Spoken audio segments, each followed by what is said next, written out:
So this is 5 levels of mastery. Everyone can see it here. So I'm going to go through these 5 levels, and embedded within these 5 levels will be the 10 disciplines. So in other words, I've got about 1 hour, 10 minutes, so about 5 to 6 minutes per discipline. In other words, I'll have to go short, sharp, and focused if you don't mind. I know all of you at Intel are very talented, smart people. I'm sure you can follow, right? If you have questions, you can always ask at the end. Now, 10 disciplines here. I'm going to go through it, short, sharp, and focused. And I'm going to cover on some of the most profound, impactful techniques and principles that will benefit you. So it's been custom designed for you. All right? Now, first level is self-mastery. All mastery starts from self-mastery.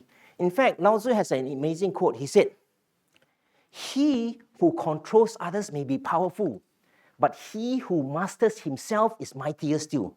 Why is that so? He's talking about mastering yourself. In other words, it is self-mastery. You are able to control your thoughts, your emotions. You are able to change your habits. You are able to transform. You are able to metamorph into, what you want to be. You can be the best or better version of yourself. You have the ability. Oh, thank you. Thank you very much. So that's self-mastery. Once you have it, it will help you achieve all the other levels of mastery. As you can see, they are all interconnected. They're all part of the big circle. Your circle just expands and it gets bigger. As you go from self-mastery, which is the absolute necessity, core foundation, all mastery starts from self-mastery. Once you have it, then you can begin to master your work and life. You begin to master what you do. You can deliver results sustainably, but you master also the people around you in terms of how you interact and influence them, right? Your colleagues, your loved ones, your friends. So you master your work and life. As you do that, and you have self-mastery, work and life mastery, people begin to come to you and say they want to learn from you. So then gives you an opportunity to go to the next level, which is called mentoring mastery. Your knowledge, your experience, your skills, your achievement can be shared, and you can multiply, you can grow it to even others who are not directly within your community. You can go even beyond the shores of where you are. You can go to other countries where people may not have met you, but your knowledge can still provide them mentoring. You can still do it online. Now, once you achieve this, then the next level is to go for coaching mastery. I see many of you just now there raise your hands, right? You are coaches, right? You can see how coaching can unleash the unlimited potential of people. But not only that, when you start creating coaching cultures within your organization, your families, your community, you see a huge transformation in the community when coaching begins to be part of the culture. So that is where you reach to 4th level of mastery. Then eventually, 5th level of mastery is called world influence mastery. This is where your work speaks for itself already. People know you, right? Your image, your image precedes you. People learn from you. They recognize you, and you're already well known. Now, that is where you reach to the 5th level, world influence mastery. So it is a step-by-step approach, but some people, they skip certain steps, later they come back. But the whole point is that it is part of an entire complete circle of the way how you evolve, the evolution of human beings, of people, from one level to another. Okay? So that's the concept. Now, let me go through one by one with you so you can see the whole picture. Okay? Discipline 1. I show you this picture, and you take it in, and you feel the feeling, and can tell me what you feel, and what do you think this first discipline is? Watch. Can you also do the same, everyone? Follow? Even online as well? Yes, very good.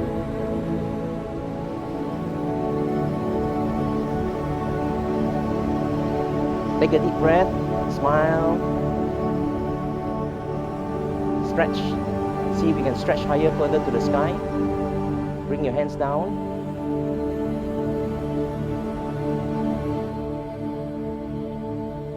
Beautiful. Can you imagine if you master this meditation and yoga, and you can do it on a very regular basis? Can you imagine that? What changes, what benefits it might come to you? Can you guess what the first discipline is, anyone? Mindfulness. Thank you very much. Mindfulness is part of it, but mindfulness will lead you to something else, something more, right? So here it is. Transform habitually. That's the first discipline. So this first discipline is under self-mastery. The key is that you are mindful, for sure, yes, but then you also take action, and then you also continuously do it until it becomes a habit, that it becomes easy. You know, a very famous German philosopher, Goethe, Goethe, he once said, everything is difficult before it's easy. Now, when you were young, when you were a little kid, when you were a baby, even walking was difficult. You walk a bit, you crawl, you fall down. But once you learn to walk, it becomes so easy, correct? Same thing, if you don't know how to do meditation or yoga, it's difficult. But once you do it and it's a habit, it becomes easy, right? So that's it, self-mastery. And then you go on to master more and more success habits. As you begin to master more and more success habits, you see the profound impact and your transformation in your life and the people around you. So that's the essence, the first one. All right, let's move on. You see, how important is habits?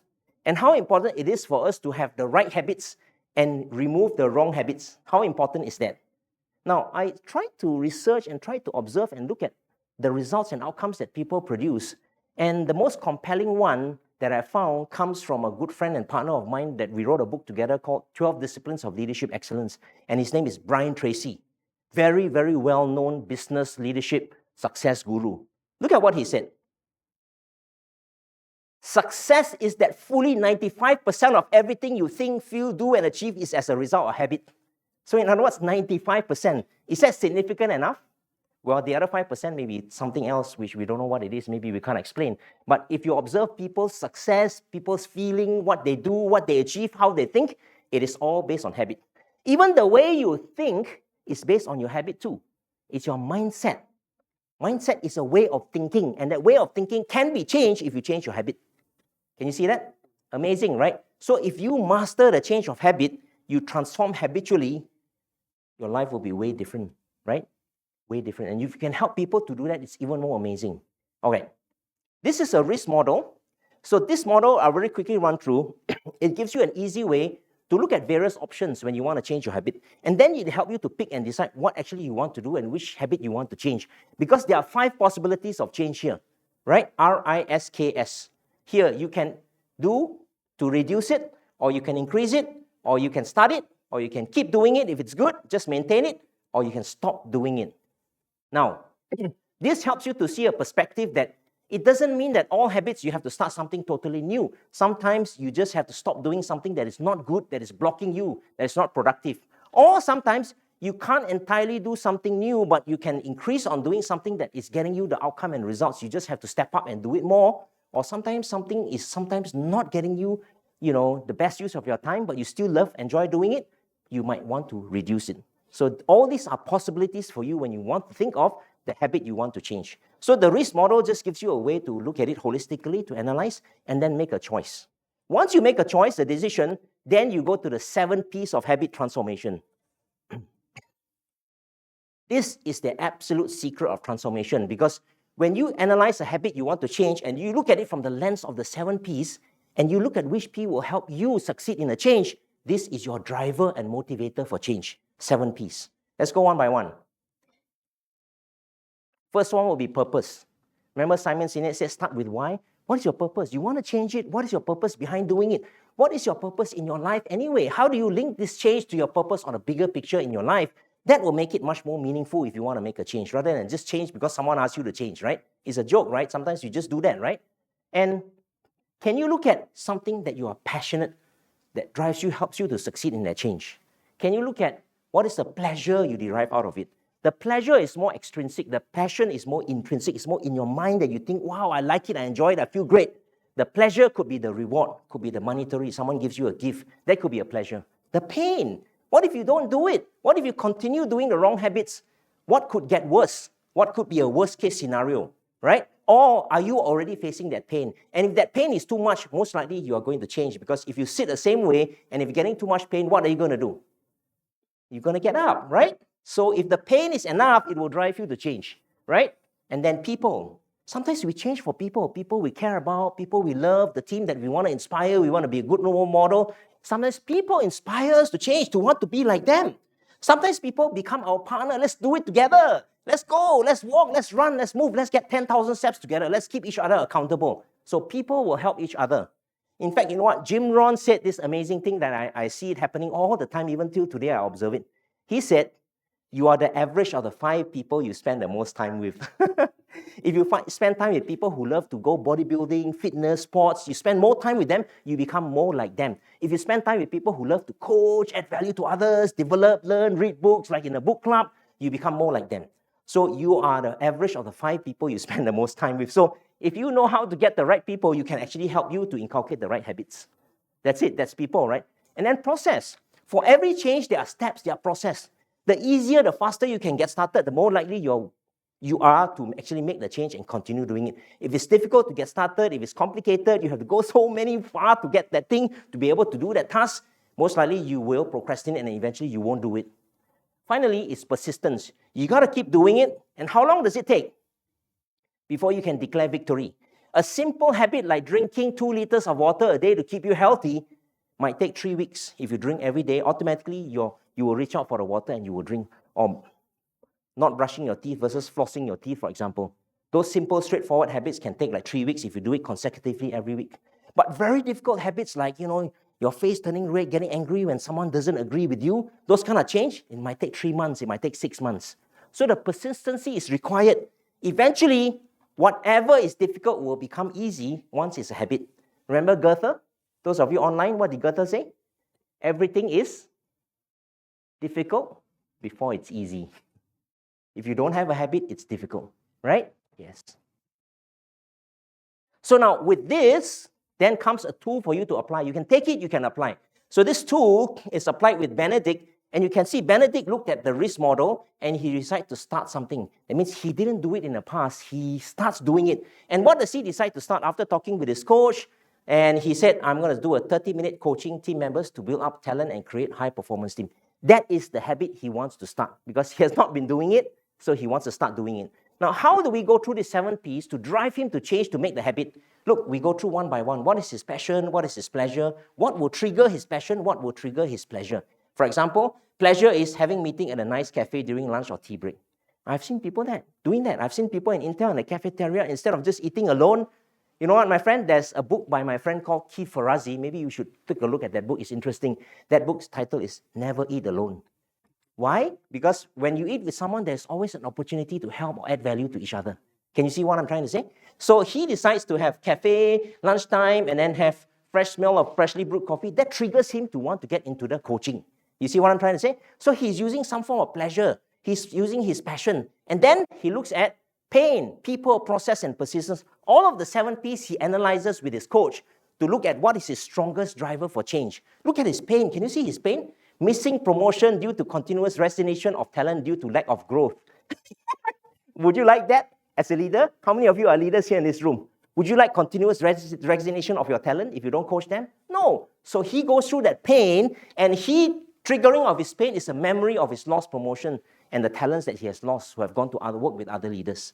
Then he sees the pain. He doesn't want to have this pain anymore. That is one key driver for change. But bear in mind, my friends, that's not the only key driver. All right?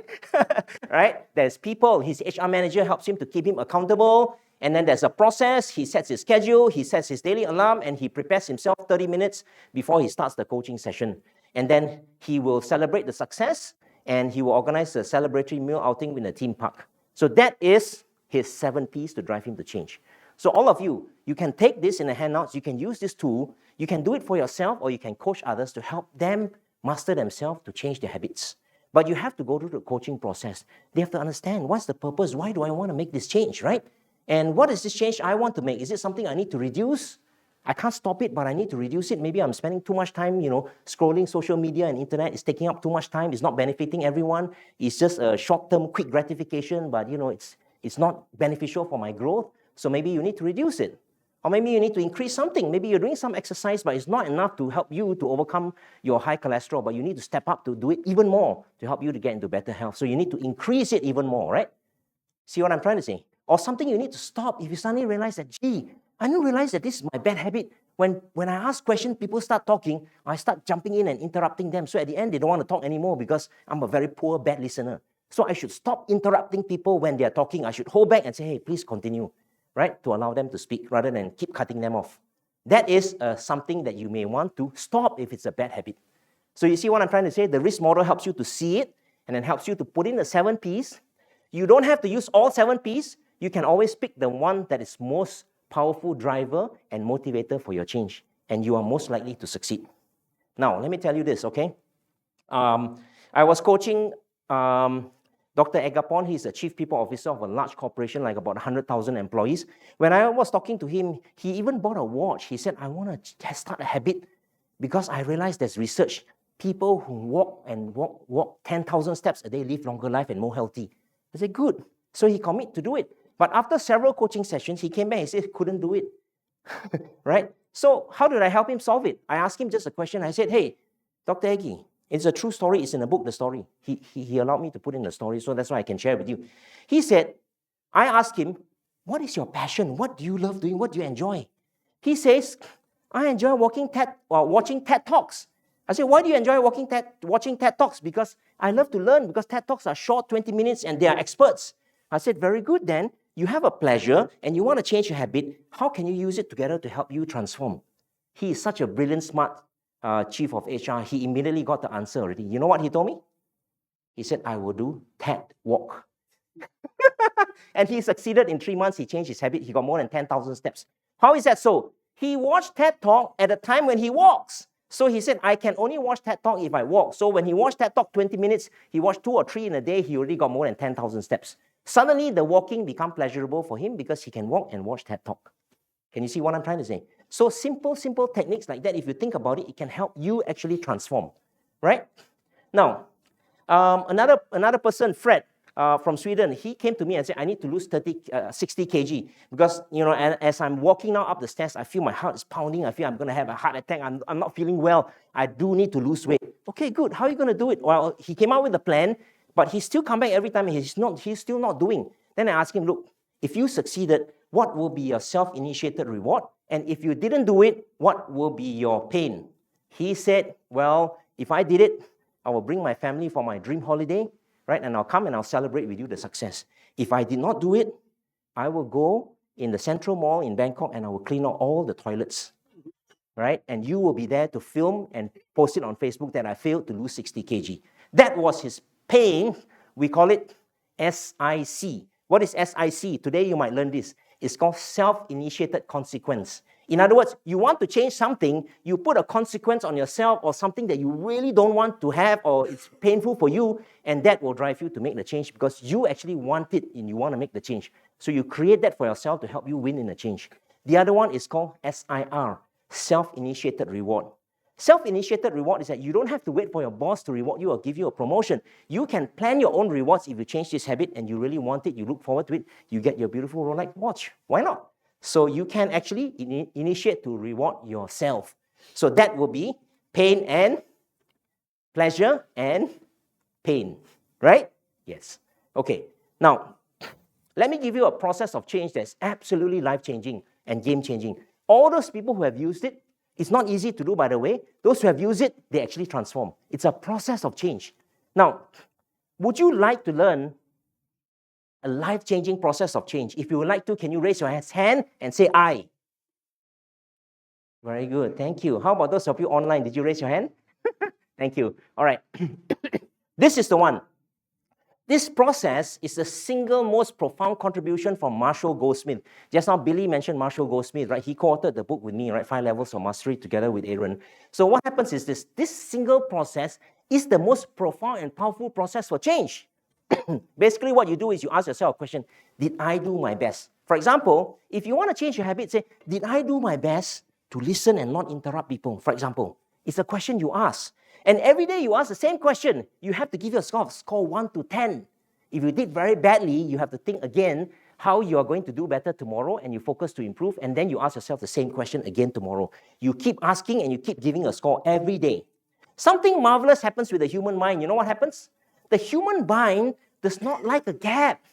Our human minds are gap closure organisms. They are problem-solving mechanisms. Why? Because when there's a gap every day, you feel uncomfortable, you want to close it. So eventually, you will figure out and you will close the gap. You will make it and you will get better. Now, here is a tool. So you can put your questions here and then you can score every day. You can decide how many days to score. If I said, all right, I'm going to do this only Monday to Friday, then only score 5 days, and Saturday and Sunday, you can keep it blank. So it's really up to you. You decide, but essentially, it has to be done on a regular basis.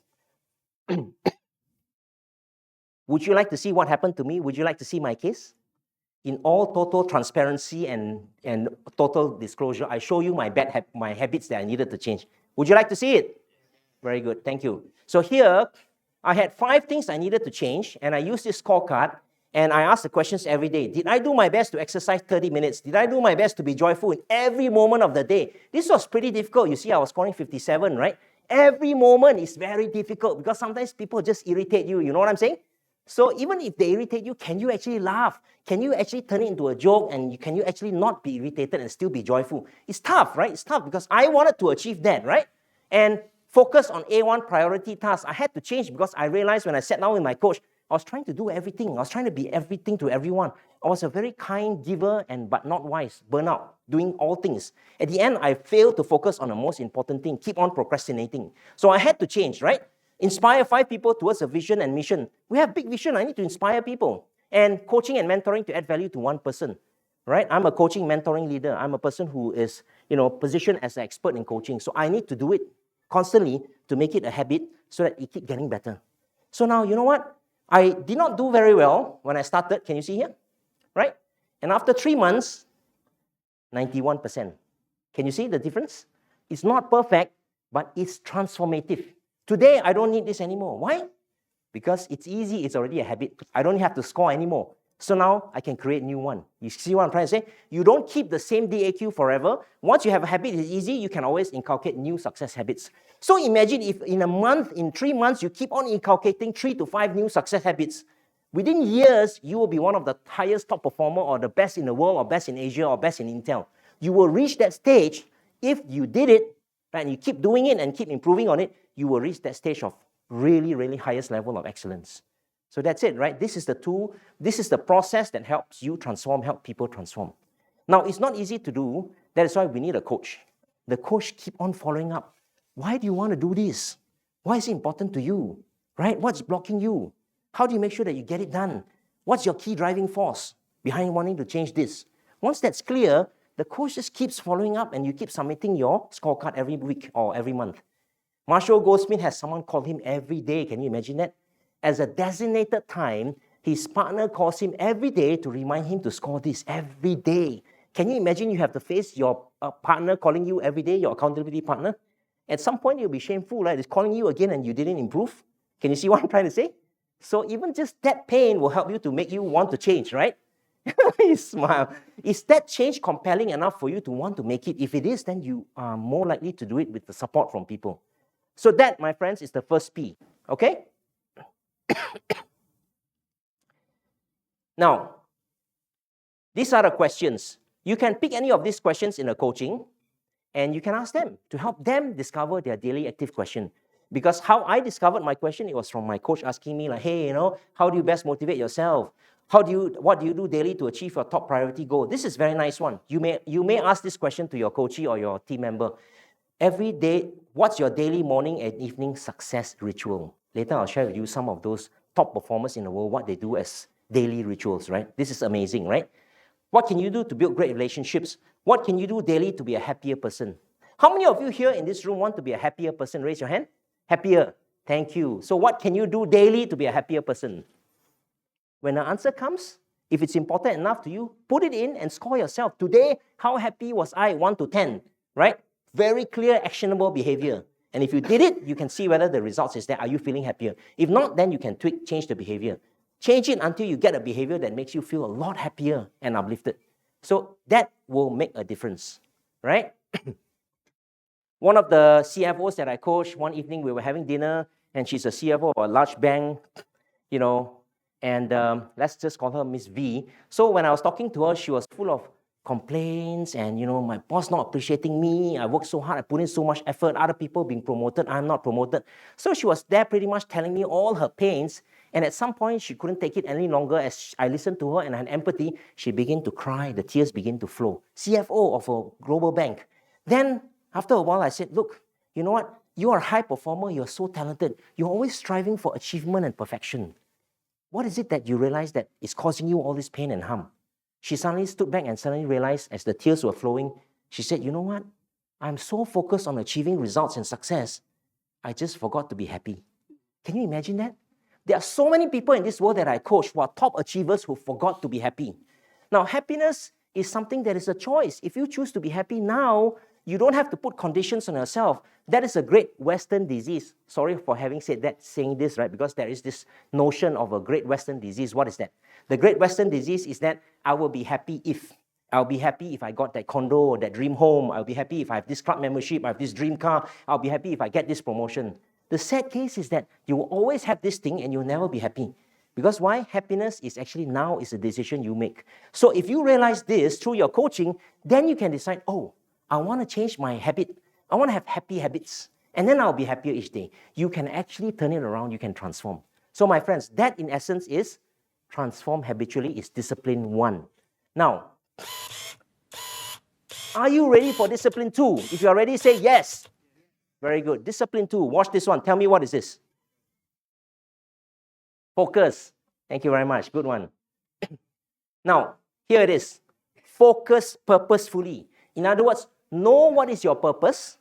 Not only in your job, what you're doing or your career, but know what is the purpose in your life and focus on it. Because why? All of the research and studies in the world have proven one thing. People who live purposeful, purpose-driven life live longer lives, are happier, are healthier, and are more successful. Do you all want that? That's the case, then live purposefully. Know your purpose. Do you want that for your loved ones and people in your team? Yes or not? If you want that, help coach them, help them discover their purpose, and they will forever be thankful to you, right? Help them. So there are tools, there are techniques to help you and help others through coaching, help them discover their life purpose. Okay. Aristotle, Greek philosopher, he said, where your talents and the needs of the world cross, there your calling can be found. So long time ago, he already pointed out this. He already gave you the clues of where to find your calling, which is your life purpose. What he's saying is this, 2 things. Talent and the needs of the world. In other words, it's not necessarily that difficult. If you know what you're truly talented in, you do well, you love to do it, you want to do it more, you want to learn more, and use it to serve and add value to the world, the needs of the world. When these 2 cross, you can find your calling. Now, after I've done a lot of research and coaching for many years and seeing how leaders transform and how people live purposeful lives, I've realized there's a 3rd element. So maybe at his moment, he didn't call it out. But I want to call it out for you here, all of you. If you want to make it even more compelling and powerful, the 3rd element is this. Let me add on to this quote if you don't mind. Because he's no longer around, I think we can always add on to it, right? Look at this. Where your talents, the needs of the world, and your highest value cross, there your true calling can be found. So what is the 3rd element? The 3rd element is your highest values.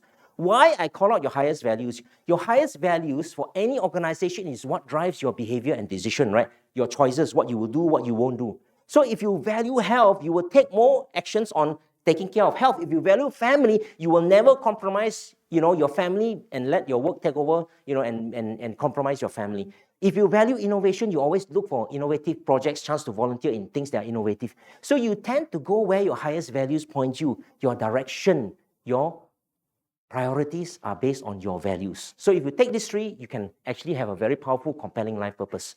So look at Oprah Winfrey.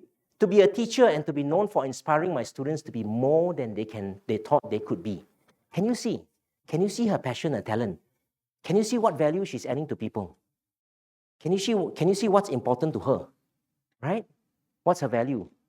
If you can see it, you already know it's all inside there in one short statement. It's her life purpose. How about Stephen Hawking? Those of you who like science. Look at Stephen Hawking. What did he say? Does it resonate with some of you? Maybe a slight twist. Look at him. My purpose is simple. Is it simple? It's a complete understanding of the universe and why it is as it is and why it exists at all. That's Stephen Hawking. He did that even to the last moments of his last breath of his life. He lived his life purpose, even in a wheelchair. Right? You can see that, right? That is purpose-driven life. Look at the amount of contributions. Look at the discoveries he has made. Things that we never knew before, like black hole. He's the guy who pointed it out, who discovered it. So amazing, right? When you live a purposeful life all the way to the end of his life, he knows his purpose very clearly. So these are some examples of people that I've coached. Even I myself, this is my life purpose. Coaching and transforming leaders to change the world with love. If you look at this, can you see where my highest value is? Can you guess? Can you guess? Love, right? Highest value. What is my talent? What am I good at doing? I'm good at coaching. What value do I add to others? How do I help people? Transform leaders and change the world for the better. So that's my life purpose. I've been living this purpose purposefully. Can you see that? And those other people I have coached, Vishal, Howard, Audrey, all have different life purpose. Why? Because their talents are different, their strengths are different, their values are different. Look at Audrey, empowering youth and families with creative communication for growth. Can you see where she's very talented? Can anyone say where Audrey is very talented? She's good at what? Creative communications, yes. What's her value? What's so important to her? Family, right? What value does she add? How does she help others? Growth and empowering, both. Empower and then people grow. So you see, this is a life worth living for her because she's living a purposeful, purpose-driven life. And how do you do it? You do it by coaching. So this is a tool. The questions we ask help them discover their life purpose. These are some of the examples of questions. What achievement are you most proud of? What are your greatest talent? What do most people say? If you're fully engaged in your talent and passion, what would you be doing? Amazing, right? Simple yet powerful, profound question. Number 4, I particularly like. Number 4 is a hypothetical questions. As coaches, we must know how to ask those kind of great questions to get people to step out and think out of the box, to see differently, new perspectives. This one, if your top leader said you could choose any job or project as long as you use your greatest talent and passion, what would that be? Answer that in 1 minute. When you meet him at the elevator, he asks you that question. What's that answer? If you can answer it, that will help you to figure out your life purpose. That's nice, right? What kind of activities are you most instinctively attracted to and look forward to doing and learning more? So these are powerful questions, right? Through coaching, you can help people. So from my experience, the best way to help people discover their life purpose is through coaching, knowing the coaching process to help them discover it. And I do that all the time. I see the profound impact and difference in people's lives. Here, these are a few more. Describe your best day and week. How would it look like if you fully apply your greatest talent and passion? Tell me, walk me through your entire day. When in the morning, when you wake up, what do you do? At night, when you go to bed, what would you do? If it's your best day, if it's your best week, what would you be doing? That makes it crystal clear, a lot clearer, because it tells you actually what they actually been doing, right? And you know what? What are your top 5 talent and passion? What are your top 5 values that are most important? How would you use your greatest talent, passion, and values to make the world better? Very nice question. But this question 8, you don't ask at the beginning. Because question 8, you ask at the beginning, they might answer you like a kid, like my daughter answers me. I don't know. So you have to break it down and slowly get to different aspects first before you come to this crucial question, right? And then the next one will be, how could you do this for the rest of your life? You know, every one of these life purpose statements I've given you, right? Even the guy Alex, right? He is process automation, kind of manufacturing supply chain expert. But he can do it for the rest of his life. You know why? After he retires from Intel, what can he do? He can be a consultant. He can be a coach. He can help many organizations on process automation, on supply chain. Many things he can do, even retirement. So that's why the question here is this. If you know your life purpose, you can practice it in your career in Intel, but you can also do it as a free time. You can also do it as a volunteer. You can do it even after retirement. And your life will be full of meaning, never boring. You'll continue to challenge yourself, and your brain and your body will not go downhill. You will live longer life. Wouldn't that be nice? Even after retirement, your life will be full of joy and meaning and excitement. So that's it, man. These are the questions that you ask for life purpose discovery. Okay, everyone? Now, are you ready for discipline number 3? Yes. What is discipline number 3? Watch.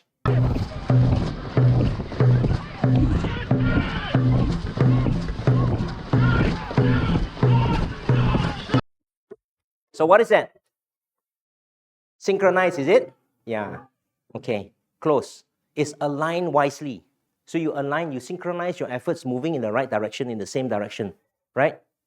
Very good. So just imagine if you're working in a team and you're in Intel and you have the same team with the same dream moving in the same direction. How would it be like in your work? Same team, same dream moving in the same direction in Intel. What do you think? How your life will be like? Exciting, amazing, right? Because they're all aligned. But how about you yourself? In your own life, are things aligned? Do you know where you're going? Have you aligned your daily actions with your life's purpose? That is a question to ask. So that is discipline 3.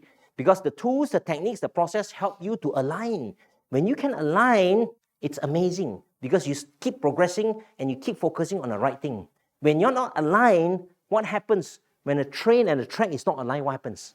The train and the track not aligned, what happens? It derails. What happens when the train derails? Crash, explosion, whatever. Many things happen. You watch, Mission Impossible, right? Yeah, all those things happen, right? Yeah. So here, 5 phases of purpose alignment. This is the model. So in the book, you'll be able to get the tools and the process and how to coach yourself and others to do this. The first part is the life purpose, right? talent, passion, values, and contribution. Then after that, move to your vision, your goals, and synergies. How one goal can help you to achieve another. So when you can find synergies, by doing one thing, you can achieve many things. Sometimes you find that when you shoot one arrow, how come I shoot one arrow but I can hit 3 targets? That's interesting because there are synergies of what you want to achieve. It will help each other. And then what are the strategies, tactics, scenarios? Like, what if things don't turn out as I planned? What if something's changed? What if I need to move to a new job, new country, new, not new wife, new kid, whatever, anything. And suddenly, things change. So if it changed, what is your scenario? What's your contingency plan? And then what resources and systems need to be in place for you to achieve your vision and your purpose? Scorecard, how do you keep score? What are your motivators? How do you keep improving your productivity? Let's just say if your purpose is to be a world's top coach or mentor or consultant, then ask yourself, how do you need to keep improving yourself that you can be very productive in the way how you coach people and how in the way how you keep improving your skill so that you will keep getting better and you will improve continuously and you will be consciously agile to adapt yourself to the changing requirements, the changing world or changing generations. So all of these is the 5 phases of purpose alignment. You see, it is such that many people don't know it, they don't do it well, and they don't have a structure flow to align all of these. See what I'm trying to say? So if your purpose, right, is to be an automation expert, then what behaviors, actions do you need to do every day, and how do you ensure you're doing it every day that you will become the best of the best in that field, as an example. So that is from top all the way to day-to-day efforts and activities aligned. So here, what do you think about this? Big things are but accumulation of small things. A wise person is one who can make small things go in line with the big things. So if you look at any big achievement, right? Okay? Somebody winning a world top award, for example. Somebody become a top guru, for example. Recognized world influencer, for example. Someone gets, 3 million followers on social media, for example, as an influencer. In actual fact, you ask yourself, that seems to be a big thing that person achieved. But if you break it down, there were many, many small steps that were taken every day to get there. And what were those? Now, the fact is that the person achieved that because he or she was able to align those actions daily, weekly, monthly, and continuously on doing it to reach to that big thing, to achieve that big result and outcome. So it's an alignment, right? Don't you all agree? It's the alignment. So you need to ensure the alignment. So this is a coaching tool to help you to coach people, to help them align. There you go. What's your vision? What are your priorities in life? What is the flow of your work and life? How does it work together in synergy? What are your strategies, tactics, and contingencies? What are your action plan steps? What resources, systems do you need? What measurements, dashboards, motivators do you put in place? What daily disciplines and schedules do you need to attain your goal? Can you see that? It goes all the way down to daily. So if someone says, I want to be this, I want to do that, I want to achieve this goal, simple. You want to know whether the chances of them achieving or not? Look at their daily schedule. And you will know what they do each day. If the daily schedule is that most of the time spent scrolling on social media, having meeting in between scrolling social media, you will know already how much time they're spending doing that. They are not aligning their actions towards their vision and their purpose. They're not likely to get there. It's just building castles in the air. You know what I'm trying to say? It's just dreaming of something and hoping that, I'll strike a lottery someday. And then after striking a lottery, still become poor because all the money spent. Doesn't know how to manage money, right? Absurd, right? Because again, there's no alignment to daily all the way up to your purpose in your life. So this is where in Discipline 3, you learn the process and the steps and the tools, how to align things beautifully. Now, it won't be perfect, but at least when we have it right, we will know if we are not aligned, if we're off track, that your coach will help you to coach you back to get you on track. So as long as you get off track, you get back on track as often as you can, and more often, then more likely you will reach to the destination and you won't get derailed. You won't, crash and at the end fail, right? Yeah. So that's it, the alignment. Okay? Discipline 4, watch.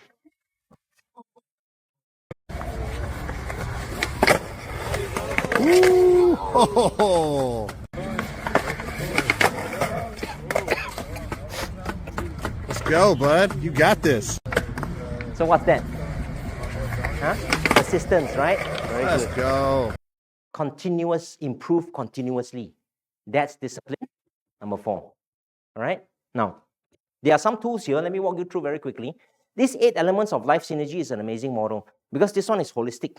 It lets you look at every aspect of your life and which area you need to focus on to improve. Because that area, if you don't improve, it can cause you a lot of pain, a lot of problems, trouble in your life because they're all interconnected. Heart, mind, body, spirit. So where do you have issues and gaps you need to close? Because if you have issues with your body, eventually if your body breaks down, it will affect your mind, your heart, and your spirit because they are interconnected, holistic whole. And then here, that is internal, HMBS. Then you have the FCFC. What is that? Family, career, financial, and community. So HMBS FCFC is the 8 elements of life synergy. Why do we call it life synergy and not life balance? Because there isn't really such a thing as life balance. It's more of synergy. How do you make all these elements work well together? Because each person may have a different combination. Some people want more focus on family, some want more successful career, some focus so much on finance. But the whole point is this, for your entire life to work, you have to see it in holistic synergy of all these 8 elements. So in all these 8 elements, which one is working well, which one is not working well, we will go through, we will analyze, and we will do an assessment, and then we'll come up with solutions through the coaching process using the tools. So this is chapter 4 of the 5 Levels of Mastery book, is discipline number 4. So here, this is the 8 elements of life synergy 2 assessment for Howard. And Howard did this assessment and he thought, okay, heart, this is how he feels, this is where he wants to be, the gap is 2. So no big issue. But mind, he has a target of 9, his actual is actually 4, he has a 5. Why? He's feeling stressed for increased work pressure, neglecting wife and kids. So his mind is not at peace. Can you see what I'm trying to say? So we work out what is the action to close the gap. Now, as we go on, you will see the whole thing, right? His body also got a gap of 5. Can you see? Right? Spirit, no gap, so we don't need to deal with it now. Okay? And family, there's a gap of 4. Children showing rebellious habits. Anyone ever experienced that before? If they don't feel love enough, they start to show rebellious habits. Children. Wife is quiet and feels lost. Anyone felt that before? Some have aggressive wives, some quiet, lost. I know, we all feel different experiences, right? So he needs to deal with this, right? With his wife, with his kid. And career is, okay, there's some gap, so he needs to work on it, right? Be an effective trainer for teams and clients. Lack of strong talent team. So he sees that and he works on it. Can you see? So if you look at it, right, overall, you can chart this into a wheel. So this is Howard's wheel of life with the 8 elements. So when you see it in the diagram, right, in this kind of visual, you suddenly look at it, you get it, right? When you look at it, can you see where Howard's gap is? Can you see where the big gap is? The green one is where he wants to be. The blue one is where he is. There's a gap, right? Where's the biggest gap? Tell me, where's the biggest gap? Body, mind, exactly, right? So here, the coach starts to prioritize to work with him. Look, which one you want to close the gap, and which one, if you close the gap, it will benefit the whole entire wheel because there's synergy. Because if his body gets better, it might help his mind too, right? If his mind gets better, he can focus more on, his family. So all these things are interconnected. So therefore, hence, 8 elements of life synergy, right? Make sense? So this tool is great. This assessment is also great. It allows you to see holistically. So we are moving into the second level, which is what we call work and life mastery, right? First level, we call it self-mastery. It's about changing your habits. Here, you are looking into other things already, aligning your life, right, and be able to assess where you need to improve and continuously getting better. It's actually starting to master your work and your life as well. Having the right habits and continuously improving on them leads to peak performance. You see what I'm trying to say? So in other words, it's not just a habit. You need to continuously improve because if you have the same habit and if you're not improving on it, you are not going to reach peak performance. Let's say you have a coaching habit. Good, congratulations, well done, clap for you. But if every day or every week you're coaching the same way and your coaching is not improving, you may have a coaching habit, but your coaching won't get fantastic results because you're not improving on your coaching skills. Can you see what I'm trying to say? So having the right habits is good, but continuously improving on them leads to peak performance. So hence, discipline number 4, right? So here, cash tool. Cash tool is absolutely awesome.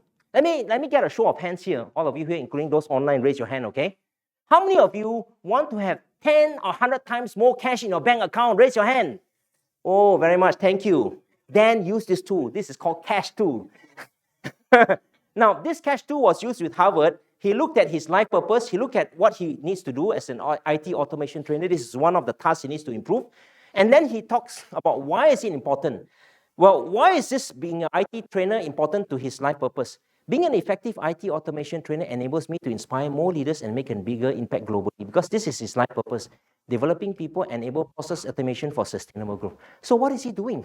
He's aligning his actions. He's aligning what he needs to improve towards his life purpose, the life he wants, right? So he uses a cash tool like this, and cash stands for knowledge, attitude, skills, and habits. And cash, you can analyze from two perspectives of strength or weaknesses. So he sat down with his coach and thought, okay, you want to be an IT automation trainer. What is your strength in terms of knowledge? Oh, he's got a master's degree in software engineering. Good. What's the attitude? Well, I'm willing to take advice from other trainers. Good. What are the skills that's your strength? Able to explain complex concepts in a simple manner. What are your habits that's your strength? Well, regularly deliver trainings to subordinates and clients for average of 6 days per month. Okay, good. Those are things he's going well, right? But how about weaknesses? Lack of formal instructional design, being defensive of critical feedback from others, storytelling with inspiring, teachable point of view. This is a skill he's lacking. So talking to the coach through the coaching process, he realizes that he wants to focus on this. That's why I highlighted this, because he found that storytelling can have the greatest impact on his training as an IT automation trainer, because if he can tell better stories, he can get the point across. People learn, he inspires others, they will take action, he gets results. So he wants to master this. Can you see what I'm trying to say?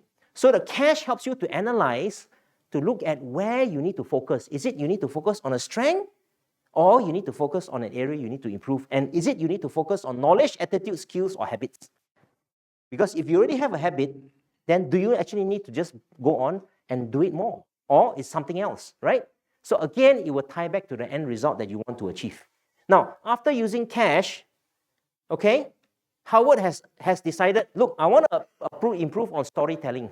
He wants to be a master storyteller. Then he uses the next tool. Okay? This tool is called PIFR model.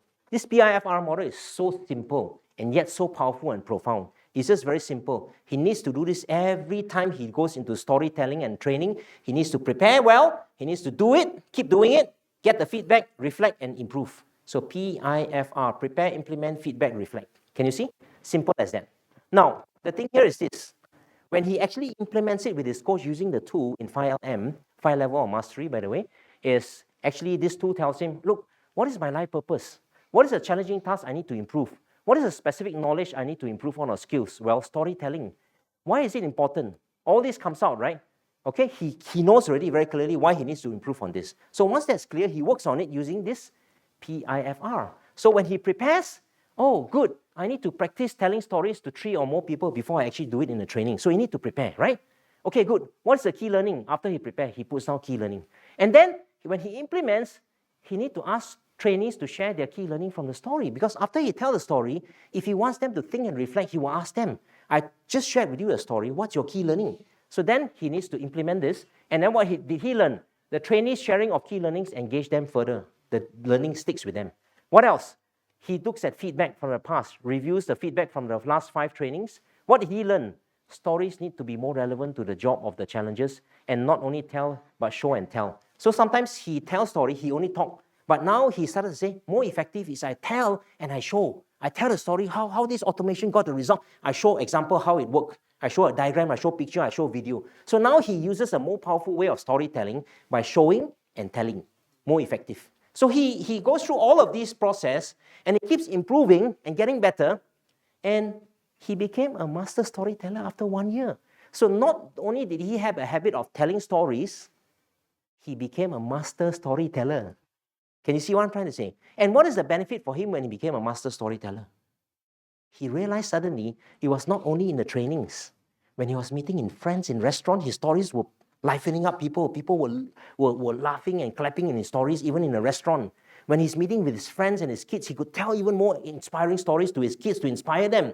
Not only that, when he went to his customers, he could tell better stories to his customers and partners to get their support. So in other words, the storytelling helped him in every aspect of his life when he learned this skill to improve. So he certainly made a right choice. Cash helps to bring a lot more cash in his bank account. That for sure. You see what I'm trying to say? because he performs way, way better than ever before. He made the right choice on what to improve on. So remember, not just improve on anything, make the right choice on what you need to improve on. It could be your strengths that you need to improve on, not necessarily your weakness. Okay? Now, this one is nice because improvement also has to do with health, and I found that most people are not well. All right? So it's about physical or mental wellness that's the issue nowadays. People didn't take care of themselves mentally or physically. So this one is for physical wellness.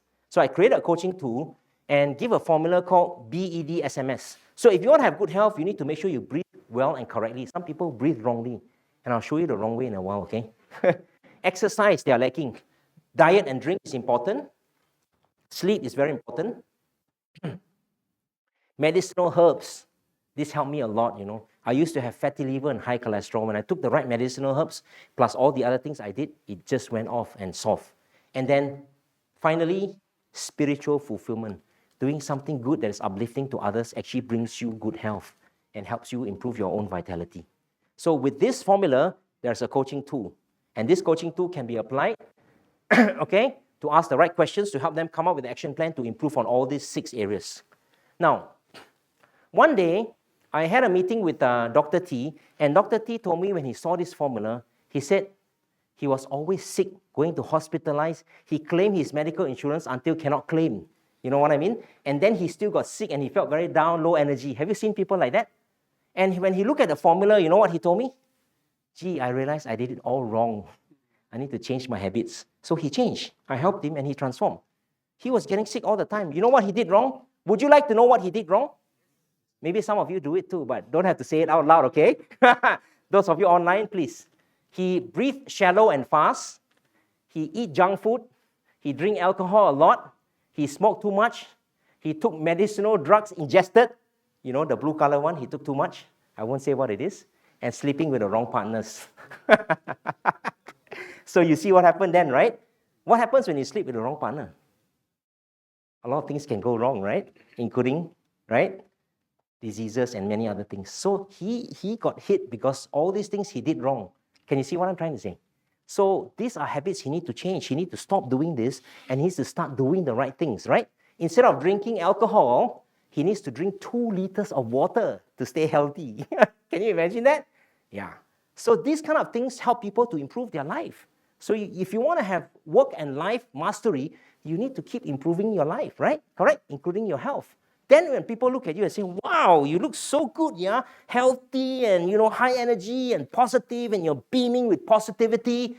Fantastic. You're a great role model. People will, you know, look up to you and respect you and want to learn from you. That's also part of work and life mastery. Can you imagine you come to work, you know, dark circles in your eyes, you know, big beer belly and then falling asleep on a table and then feeling low energy, come up to stage and speak to inspire people and Intel can't even have the right energy to inspire people? Is that the kind of work mastery you have? No, right? For sure. So that is also part of importance of work and life mastery. Okay, these are questions for you can use in coaching, right? To help discipline number 4. Check on time. How much time do I have left? Huh? 20 minutes. Thank you. I think I can. Thank you. I get carried away so excited when I'm sharing with you. Okay, let's go to the next one. Discipline 5. Guess what this is?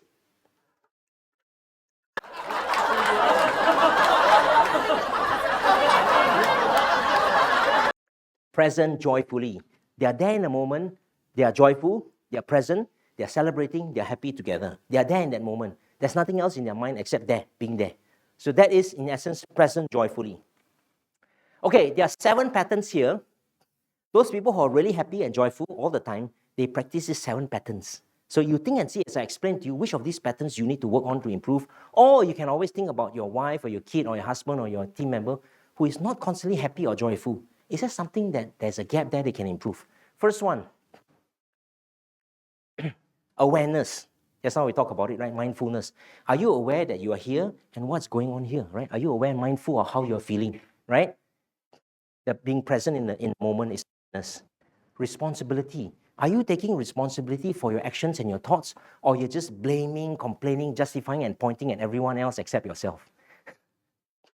Are you able to look at situations when problems come, when things happen that you didn't expect, when events turn out Are you able to reframe it and focus on the solutions and what is good?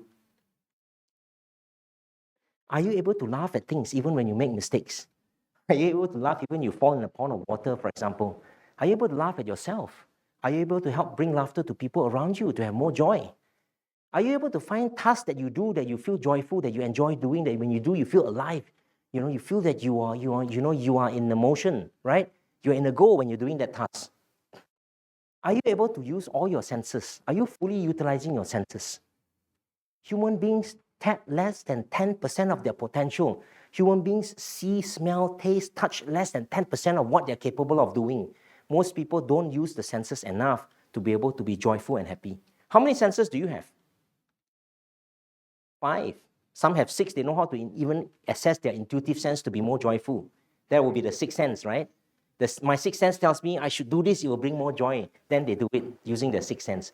But at least start how to use your 5 senses fully, right? So AVKOG, that's the formula, right? You know what it is already, right? Audio, visual, kinesthetic, and don't forget the olfactory and smell. Don't forget to smell the roses. And the gustatory, don't forget to taste all the delicious food that you have here in the cafeteria and more, right? Yeah. So there, if you know how to use the 5 senses, you can bring out more joy in a mindful way, the way you use your senses. And of course, hang around with joyful people. Remember the words of Jim Rohn? Everyone remember? What did he say? You are the average of the 5 people you spend the most time with. If you spend time with positive and joyful people, how would you feel? More joyful, right? If they are not joyful, if you can coach them and help them transform in this here, if they are joyful, eventually you will benefit from it as well. So when you help others, you can't help but help yourself too, right? You're actually helping yourself. So there. This one, take a deep breath and see what senses you can use. Everyone, flow with me, play with me here. I'm going to play this. I ask you to take a deep breath. Can you use what I've just shared with you, the 7 patterns? Okay, ready? Go.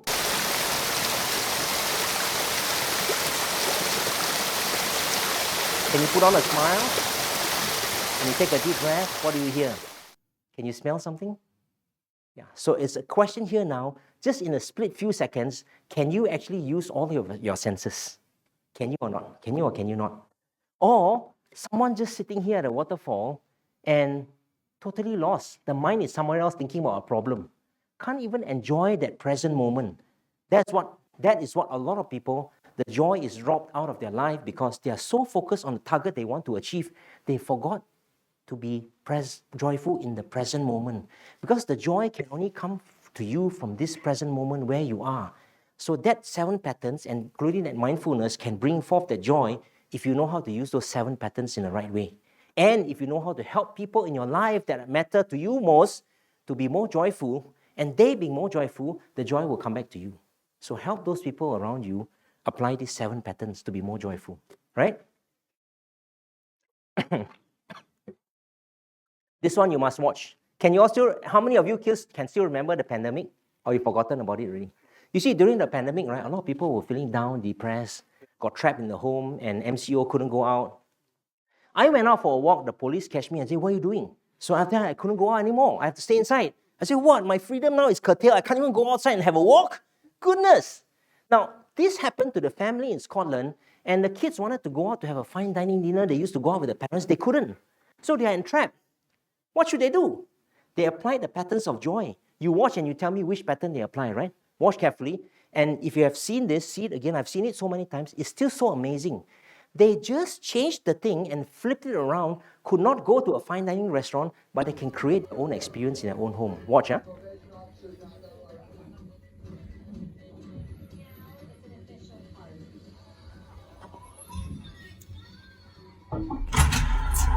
Hello, good evening. Welcome to Mum and Daddy's restaurant. Have you got a table booked this evening? Yes. What's the name? Macaulay. Macaulay. Check. There we go. Evan and Lucas? Yes. Table for 2? Yes. Yeah, if you'd just like to follow me to your table. Okay, so my name's Mummy and I'll be your waitress for tonight. And you're in for a real treat tonight because you have the head chef, who is Daddy, who'll be cooking your food. So can I get any drinks orders for you? Yes. What would you like?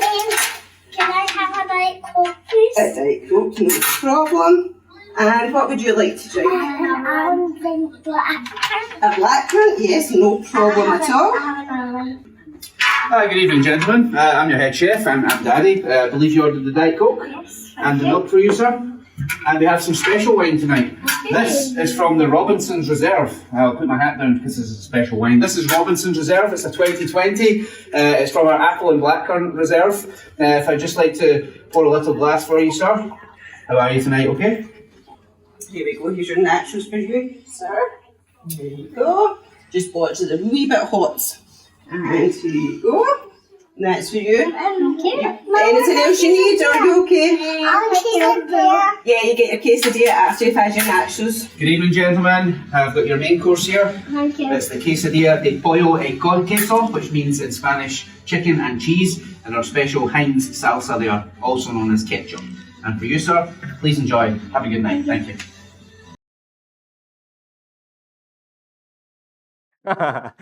What do you think? What patterns of joy did they apply here?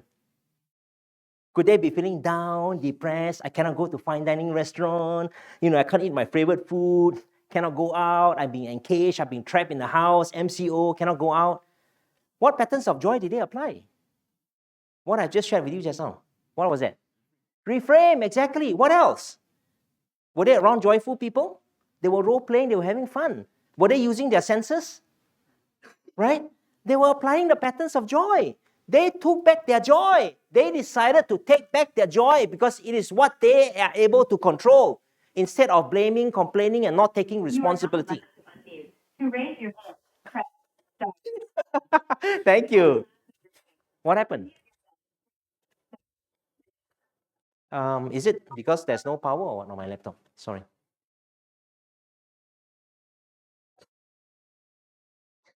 Thank you. Okay, so this one is another one. This is an amazing one. Simple but life-changing. Every time I coach people, right, if I see that they are focusing on the outer circle, I always bring them back into their inner circle because there's 3 circles here. All right, this is called circle of control. This is circle of influence and circle of no control. Most people, they focus on circle of no control. Oh, I'm entrapped. I'm at home. It's MCO. I cannot go out. The police will catch me. I can't do anything. I can't go to fine dining restaurant. As such, I cannot enjoy my favorite food. I can't have fun. I can't be happy. I've just, sulk and stay in my bed and go to sleep and then overslept, and so on and so forth. But the point here is this. The circle of control is what you can do. The joy, the happiness is one choice you can make that you always have control over. So whenever we coach, we get them to focus this. Now, when they focus this and they achieve self-mastery, then they become a good example and role model to others. Their sphere of influence increase. People begin to come and follow and want to learn from them. Then they have the circle of influence because this is where you can actually influence people. But you can influence people if you have self-mastery. Like what Lao Tzu said, right? He who mastered himself is mightier still. He who controls others may be powerful, but he who mastered himself is the one here, the circle, where you're within your control, right? So that is also where you actually focus on taking responsibility. So a responsibility mindset means, in one of the patterns of joy, is you take responsibility for here. And then you do your best to influence others. If they refuse, you can't force them. You need to accept and let it go. All right? Mahatma Gandhi has this beautiful quote. He said, if I had no sense of humor, I would have long ago committed suicide. He went through so much suffering, and he has such a great influence to the world, but he didn't kill himself because he's able to use humor. Can you see what I'm trying to say? So humor is one that can bring one of the patterns of joy. And here, one of the most liked and respected presidents of America. Look at what he said and why he is such a person. Part of the way you survive the White House is being able to laugh with your team about some of the crazy stuff. You have to take your responsibility seriously, but you have to be able to laugh at yourself first and foremost in order to manage the whole thing. So he talks about what? He laughed with his team and he laughed at himself. Good thing he didn't say, I laugh at others. If he laughed at others, maybe they won't think he's such a great president after all. They didn't like him, but they liked him. He's a well-sought-after, well-respected president. Why? Because he's able to laugh with his team and he's able to laugh at himself. When he laughs at himself, people will begin to laugh together with him. You see what I'm trying to say? He has that sense of humility and has sense of humor. That's great, right? That's great. That's one of the patterns of love. This is a coaching tool you can use. It'll be in your handouts. These questions help people bring back joy into their life, right? Can you see? What would you do to spend more time with joyful people? This, if you can answer, you got your answer, your solution to more joy. Can you see that? Amazing, right? Amazing.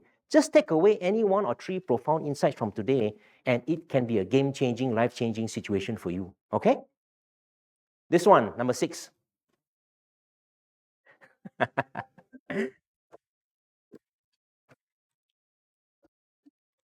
Take a deep breath. Feel it. Feel it.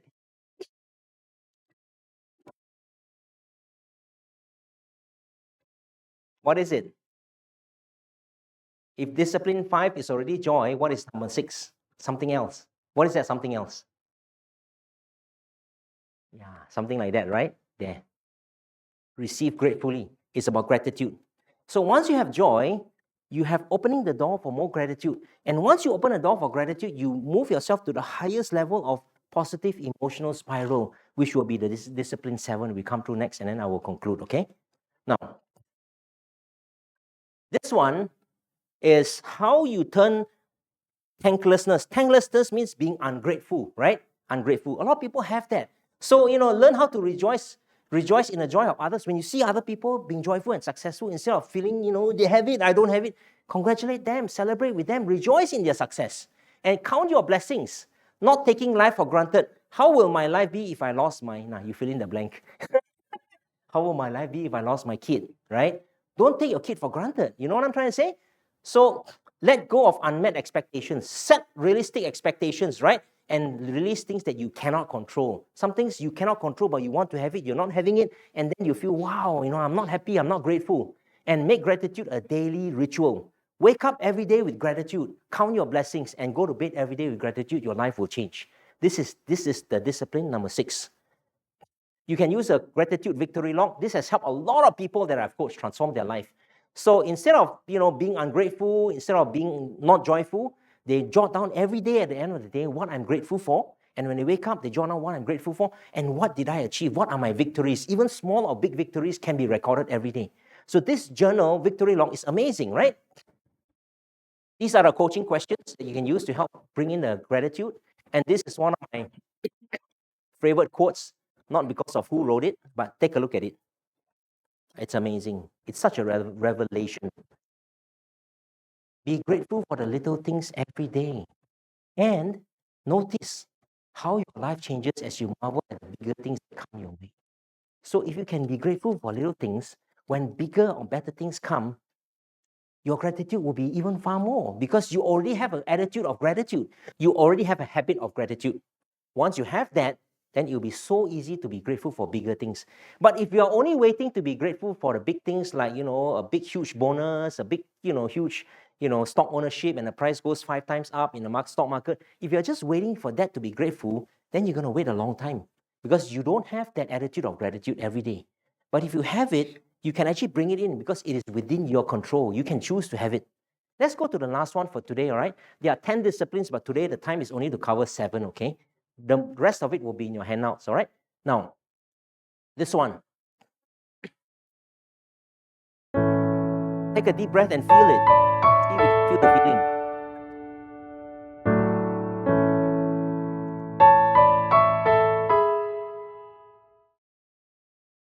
Can you feel that feeling? This is discipline 7. Give lovingly. Now, in here, 7 patterns of love. These 7 patterns of love, once you learn it and you master it, it will bring that highest level of positive emotion, the highest emotional upliftment is where you have the love. So when you have joy, it brings you closer to love. When you have gratitude, it brings you closer to love. But when you have that love chemical in your body is like, wow, you are like floating above the clouds. Can you imagine that feeling where you once had? It's cloud 9. What is cloud 9? Cloud 9 is heaven on earth. In other words, you don't have to wait to go to heaven to experience heaven. Heaven is here now if you know how to bring in the 7 patterns of love. So let's look at it. It's loving self. Most people, they lack this. They keep on attacking themselves and criticizing themselves and look in the mirror and say, why are you looking so terrible today? Instead of having self-compassion, they're having self-critique. So that is the issue where if you don't have the love inside you, it's hard for you to spread it to other people. And then loving forgiveness. Some people have too much hurts and past traumas in their life they couldn't let go. So there's processes that we coach and help people to get that, and they get there very quickly. And once that is there, then all the other beautiful patterns begin to emerge. All right? The key thing is this. Every person has a preferred love pattern. Some people like to be loved, to be touched. Some people don't prefer. Some people like you to give symbols of gifts. Some people want you to help them when they're in trouble. Some people just want to hear your loving, kind words. So you have to understand, some people just want your time for you to go out with them, hang out together, do something interesting together. Just when you're with them, don't keep looking at your phone or something else. Just fully focus on them and being with them. They will feel it's the best present you can give them.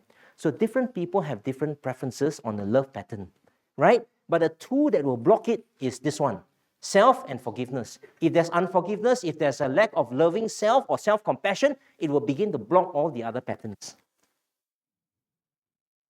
Should I wrap up already for Q&A? Or do I have any more minutes?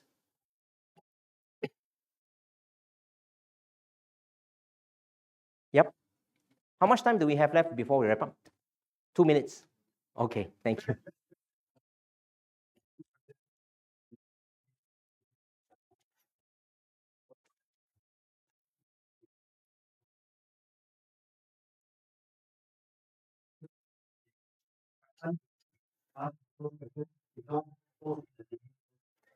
By the way, just let me tell you, discipline number 8 is mentor masterfully. That means master mentoring as a mentor.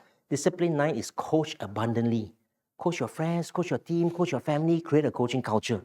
And discipline number 10 is multiply profoundly. Learn how to multiply what you're doing to many, many more people to benefit and touch many lives of people around the world.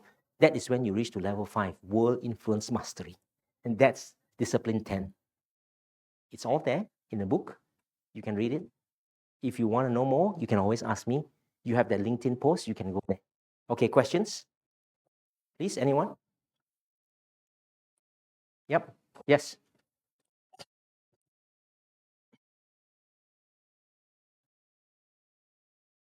Yep. Go ahead. Hello. Yes. Yes. Thanks for the insightful processes that all use. My key question is, if you continue to practice this kind of habit, where one, I want to go to the next step. With this, solve the issue influences to the world, right? But the world probably at the moment is looking for. So that I want to influence Intel at the side, right? So that are the that Very good. So now, thank you very much. That's a wonderful question. I like that. So when you look at this, right, in every one of these disciplines, right, there's an assessment, okay? When you do the assessment, in every chapter, there's an assessment. So when you look at it, you will begin to see which of the areas you have a huge gap, and then you look at the goal you want to achieve. Now, if this gap, if you close it, it will help you achieve that goal. Then it tells you out of these 10 disciplines, which one you need to focus on more. So that'll be one way to do it. Second, of course, you work with a coach. And with a very experienced coach, he or she will be able to tell you what is it lacking and how you can up your level of influence. And if I want to say people who are most influential, I would say they have mastered all of these because they can mentor people. People come to them as a role model. They can coach, they can help unleash people's unlimited potential. And they are kind and loving. They bring joy to others. They keep getting better. They are very grateful for whatever they have. And, they can laugh at themselves and they can actually change and transform their habits. So there's all of these is where the mastery comes of the 10 disciplines where you are such an influence over the people around you, but not only influence. You know what happens? You add so much value to people, right? And your life becomes so much more purposeful. It's amplified to benefit many other people. So that is, I would say, for me to answer your question, I think it has to be specifically tailored to your situation. So maybe you want to talk to me more over lunch or whenever, it's okay. It's complimentary. I can help you, coach you over lunch. Remember, never eat alone. Come and meet me at lunch, and I talk through with you to do an assessment to see where your gaps and understand what's your purpose, what you want to achieve. And then I can more or less coach you to help you discover where you need to close the gaps. But not just that, your influence is closing gaps on these 10 disciplines, but it also is how you leverage and multiply on your strengths. Because your strengths is where you get recognized. Your strengths is what differentiates you. So I would also want to look at those areas where you can amp up on your strengths. I hope that helps you, right? I know it's very broad, but to be more specific, I have to go into your own situation. All right? Yeah. Thank you. Go ahead, another one. One more question for the online. Okay, good. Yeah. Right, this is first one. First of all, thanks for sharing. Secondly, subconscious mind plays an important role in habit change internally and externally, as shared by Proctor. Yep. What is your take on how to change subconscious mind? Yep. So you see, what happens is this. Now I come back to 3 circles, okay? Inner core, outer core, and outer environment, okay? If you want to change your subconscious mind, you can take it from any of these 3 angles. But you will have to see, one way is this. If you want to change your subconscious mind, you can change your outer environment. Go to a new place. Go to a place, a team, an organization, or project where the culture really, is aligned with your purpose. Move to another country, right? Surround yourself with people who are with the right mindset, the way their subconscious mind is way better than yours. Find those people, find a way to get yourself around them. So that will be the outer environment. The other one is the outer core. The outer core is your behaviors. So if you constantly change your behavior and you make it into a habit, automatically your subconscious mind will already be reprogrammed. So that will be changing your behavior and habits. So that's why changing your behavior and habits is very powerful. If you keep on having behaviors of being a loving, kind, compassionate, joyful person, eventually your inner subconscious mind will get it. Oh, gee, you are already a kind, loving person. So that already reprogrammed. But it takes time, right? But if you want a fast way to interrupt your thinking, it's actually when you work with a coach, and a coach can see into your inner core and call it out and help you realize it, you can in an instant make that change. Let me give you a quick example of Miss V that I coach. She is human resource chief in an airline, a very large organization. I won't tell you the exact name because it's confidential. When I sat down with her, she told me a lot of pain in her life. People stabbing in her back, politics, she's trying to catch people because they did bad things in the organization. So as I begin to look at all of that, she tell me the entire story. I saw her story already of her life. I asked her, if you were to summarize your identity, what you see yourself doing in a few words, what would that be? He said, I am fighting for justice. So when she had that identity, fighting for justice, there was an inner subconscious mind. She sees her role playing that role, and that's giving her so much pain and hurt. When you stab people, they stab you in the back because she was fighting. She was a fighter. Then as I sit down and ask her, if this is what you're having, and you're getting all of this pain, is this what you want? Is this the life that you want? What do you think her answer is? Obviously, no. Then what will be a change that needs to happen in your own identity, the way how you see yourself? Instead of being a fighter fighting for justice, what will bring you the life that will bring you joy, happiness, and fulfillment? In an instant, she told me, I realize this now. What I want is to a peaceful and loving uplifter. With that, she reprogrammed her inner subconscious, changed her behaviors, but she also decided to change her environment. She quit the company, moved in a totally new company, new environment, new culture, have a fresh new start. And with that supportive environment of people who are caring, loving, she knew what she was meant to be, her identity. She changed environment, she changed the people around her, she changed her behavior and habits, but more importantly, she changed her mindset, her inner subconscious way of thinking by making a choice and being aware this is not what she wants, and she made a change just right there. She flipped switch to what she wanted. And that is a reprogramming of inner self-subconscious in changing a mindset in an instant by working with a coach. So that is my quick answer to your question. Wonderful question. Thank you very much. That's all the time that we have. Peter Chee, Yes.